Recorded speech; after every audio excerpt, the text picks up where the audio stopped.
ምዕራፍ 6 ሰሎሞን የእግዚአብሔርን ቤተ መቅደስ እንደሠራ።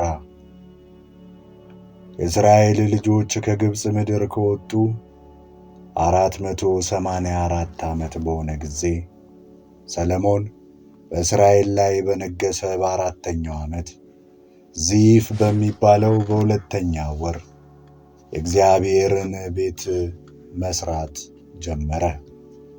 ንጉሡ ሰሎሞንም ለእግዚአብሔር የሠራው ቤት ርዝመቱ 60 ክንድ፣ ወርዱ 20 ክንድ፣ ቁመቱ 30 ክንድ ነበረ። በመቅደሱም ፊት ወለል ነበረ። ርዝመቱ እንደ መቅደሱ ወርድ 20 ክንድ፣ ወርዱም ከቤቱ ወደፊት 10 ክንድ ነበረ። ቤቱን ሠርቶም ጨረሰ። ለቤቱም በዓይነ ርግብ የተዘጉ መስኮቶችን አደረገ። በቤቱም ግንብ ዙሪያ በመቅደሱና በቅድስት ቅዱሳኑ ግንብ ዙሪያ ደርብን ሠራ። በዙሪያውም ጓዳዎችን አደረገ። የታችኛውም ደርብ ወርዱ 5 ክንድ፣ የመካከለኛውም ደርብ ወርዱ 6 ክንድ፣ የሦስተኛውም ደርብ ወርዱ 7 ክንድ ነበረ። ሰረገሎቹ በቤቱ ግንብ ውስጥ እንዳይገቡ ከቤቱ ግንብ ውጪ ዕረፍቶችን አደረገ። ቤቱም በተሠራ ጊዜ ፈጽመው በተወቀሩ ድንጋዮች ተሠራ። ሲሠሩትም መራጃና መጥረቢያ ብረትም ሁሉ በቤቱ ውስጥ አልተሰማም። የታችኛውም ደርብ ጓዳዎች በር በቤቱ ቀኝ አጠገብ ነበረ። ከዚያም ወደ መካከለኛው ደርብ ከመካከለኛውም ወደ ሦስተኛው ደርብ የሚወጡበት መውጫ ነበረው። የቤቱንም ሠርቶ ፈጸመው። የቤቱንም ጠፈር በዝግባ ሳንቃዎች አደረገ። በቤቱ ዙሪያ ሁሉ ቁመታቸው 5 ክንድ የሆኑ ደርቦችን ሠራ።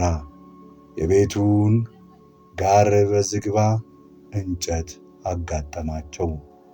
የእግዚአብሔርም ቃል ወደ ሰሎሞን እንዲህ ሲል መጣ። ስለዚህ ስለምትሠራልኝ ቤት በሥርዓቴ ብትሄድ፣ ፍርዴን ብታደርግ፣ ትመላለስባቸው ዘንድ ትእዛዛቶቼን ሁሉ ብትጠብቅ፣ ለአባትህ ለዳዊት የነገርኩትን ቃል ከአንተ ጋር አጸናለሁ። በእስራኤልም ልጆች መካከል እኖራለሁ፣ ሕዝቤንም እስራኤልን አልጥልም።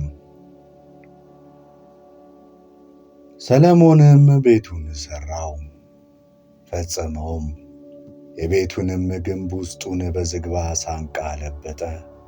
ከቤቱም መሠረት ጀምሮ እስከ ጣራው ድረስ የውስጡን ግንብ በእንጨት ለብጠው። ደግሞም የቤቱን ወለል በጥድ እንጨት አነጠው። ከቤተ መቅደሱ አያይዞ ከመሠረቱ ጀምሮ እስከ ጣራው ድረስ 20ውን ክንድ በዝግባ ጠርብ ሠራ። ከመቅደሱም ከፍሎ ቅድስተ ቅዱሳኑን አደረገ። በቅድስተ ቅዱሳኑ ፊት ያለውን መቅደስ ርዝመቱን 40 ክንድ ነበር። የቤቱንም ውስጥ በተጎበጎበና በፈነዳ አበባ በተቀረጸ ዝግባ ለበጠው። ሁሉም ዝግባ ነበረ፣ ድንጋዩም አልታየም ነበር። በዚያም የእግዚአብሔርን ቃል ኪዳን ታቦት ያኖር ዘንድ በቤቱ ውስጥ ቅድስተ ቅዱሳኑን አበጀ። የቅድስተ ቅዱሳኑም ርዝመት 20 ክንድ፣ ስፋቱም 20 ክንድ፣ ቁመቱም 20 ክንድ ነበረ። በጥሩም ወርቅ ለበጠው። በቅድስተ ቅዱሳኑም ፊት ከዝግባ መሠዊያን ሠራ፣ በጥሩም ወርቅ ለበጠው። የሠራው ቤት ሁሉ እስከ ተፈጸመ ድረስ ቤቱን ሁሉ በወርቅ ለበጠው። በቅድስተ ቅዱሳኑም ፊት የነበረውን መሠዊያ ሁሉ በወርቅ ለበጠው። በቅድስተ ቅዱሳኑም ውስጥ ቅመጣቸው ቁመታቸው 10 ክንድ የሆነ ከወይራ እንጨት 2 ኪሩቤልን ሠራ። የኪሩብም አንደኛው ክንፍ 5 ክንድ የኪሩብም ሁለተኛው ክንፍ 5 ክንድ ነበረ። ከአንደኛው ክንፍ ጫፍ ጀምሮ እስከ ሁለተኛው ክንፍ ጫፍ ድረስ 10 ክንድ ነበረ። እንደዚሁም ሁለተኛው ኪሩብ 10 ክንድ ነበረ። ሁለቱም የኪሩቤል አንድ ልክና አንድ መልክ ነበሩ። የአንዱ ኪሩብ ቁመት 10 ክንድ ነበር። የሁለተኛው ኪሩብ እንዲሁ 10 ክንድ ነበረ።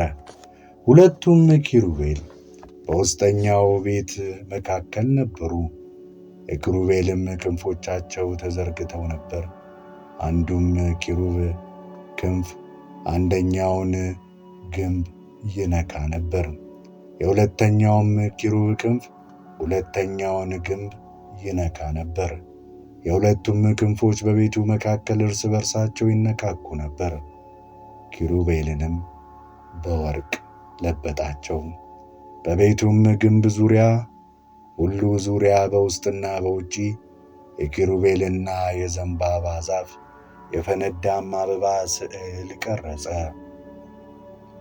የቤቱንም ወለል በውስጥና በውጪ በወርቅ ለበጠ።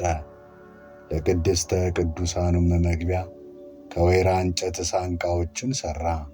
መድረኩንና መቃኖቹን ደፉንም 5 ማዕዘን አደረገ። ሁለቱንም ሳንቃዎች ከወይራ እንጨት ሠራ። የኪሩቤልንም የዘንባባ ዛፍ የፈነዳም አበባ ስዕል ቀረጸባቸው፣ በወርቅም ለበጣቸው። ኪሩቤልንና የዘንባባውን ዛፍ በወርቅ ለበጠ። እንዲሁም ለመቅደሱ መግቢያ ከወይራ እንጨት 4 ማዕዘን መቃን አደረገ።